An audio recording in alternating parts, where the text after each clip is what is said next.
ಸಾಲಬಾಧೆ ರೈತ ಆತ್ಮಹತ್ಯೆ.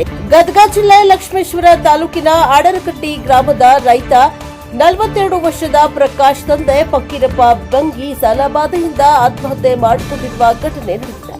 ಆತ್ಮಹತ್ಯೆ ಮಾಡಿಕೊಂಡ ವ್ಯಕ್ತಿ ಪ್ರಕಾಶ್ ಫಕೀರಪ್ಪ ಬಂಗಿಯವರು ಆಡರಕಟ್ಟಿ ಹದ್ದಿನಲ್ಲಿ ಬರುವ ಜಮೀನಿನಲ್ಲಿ 71/6ನೇ ಸರ್ವೆ ನಂಬರ್ ಕ್ಷೇತ್ರದಲ್ಲಿ ಬರುವ 4 ಎಕರೆ 7 ಗುಂಟೆ ಮಸಾರಿ ಜಮೀನಿನ ಮೇಲೆ ಲಕ್ಷ್ಮೇಶ್ವರದ ಎಪಿಎಂಸಿಯಲ್ಲಿರುವ ಎಸ್ಬಿಐ ಶಾಖೆಯಲ್ಲಿ 3 ಲಕ್ಷ ರೂಪಾಯಿ ಬೆಳೆ ಸಾಲ ಪಡೆದುಕೊಂಡು ಈ ವರ್ಷ ಗೋವಿನ ಜೋಳದ ಪೀಕನ್ನ ಬೆಳೆದಿದ್ರು. ಆದರೆ ಪೀಕು ಸರಿಯಾಗಿ ಬರದೇ ಇದ್ದುದರಿಂದ ಅದನ್ನೇ ಮನಸ್ಸಿಗೆ ಹಚ್ಚಿಕೊಂಡು ಸಾಲ ತೀರಿಸುವುದು ಹೇಗೆ ಅಂತ ಚಿಂತೆ ಮಾಡುತ್ತಾ ಬಂದು ಅದೇ ವಿಚಾರವನ್ನ ಮನಸ್ಸಿಗೆ ಹಚ್ಚಿಕೊಂಡು ಸಾಲದ ಬಾಧೆ ತಾಳಲಾರದೆ ಇಂದು ಮುಂಜಾನೆ 6 ಗಂಟೆಯಿಂದ 11 ಗಂಟೆಯ ನಡುವಿನ ಅವಧಿಯಲ್ಲಿ ಆಡರಕಟ್ಟಿ ಗ್ರಾಮದ ತಮ್ಮ ವಾಸದ ಮನೆಯ ಮೇಲ್ಛಾವಣಿಯ ತುತ್ತೋಲಿಗೆ ತಾನು ಊಟುಕೊಳ್ಳುವ ಲಪಾಟಿಯಿಂದ ನೇಣು ಹಾಕಿಕೊಂಡು ಮೃತಪಟ್ಟಿದ್ದು, ಮೃತನ ಹೆಂಡತಿ ಕೊಟ್ಟ ವರದಿಯಿಂದ ಸ್ವೀಕರಿಸಿಕೊಂಡು ಪೊಲೀಸ್ ಠಾಣೆಯಲ್ಲಿ ಪ್ರಕರಣ ದಾಖಲಿಸಲಾಗಿದೆ.